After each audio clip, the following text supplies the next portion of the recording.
ఆ కూటమికి సంబంధించినటువంటి నాయకులందరూ కూడా పెద్ద ఎత్తున మరొకసారి క్రెడిట్ చోరీకి తెరలేపినటువంటి పరిస్థితులు చూస్తూ ఉన్నాం.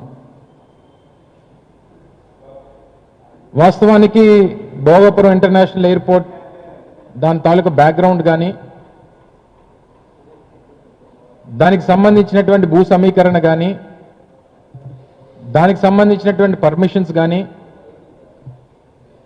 కేంద్ర ప్రభుత్వం నుంచి రావాల్సినటువంటి క్లియరెన్స్లు కానీ లేదా ప్రైవేట్ డెవలపర్ ఎవరైతే ఆ ఎయిర్పోర్ట్కి సంబంధించి జిఎంఆర్ గారు ఉన్నారో వారికి సంబంధించినటువంటి క్లియరెన్స్లు కానీ వారికి ఆ సంస్థకు సంబంధించినటువంటి ఫైనాన్షియల్ క్లోజర్స్ కానీ ఇవన్నీ ఎప్పుడు జరిగాయి, ఎలా జరిగాయి అనేటువంటిది కనీస ఆలోచన అవగాహన లేకుండా ఈరోజు మేము అధికారంలో ఉన్నాం కాబట్టి ఈ ఘనతంతా కూడా మాదే అనేటువంటి విధంగా వారు పడుతున్నటువంటి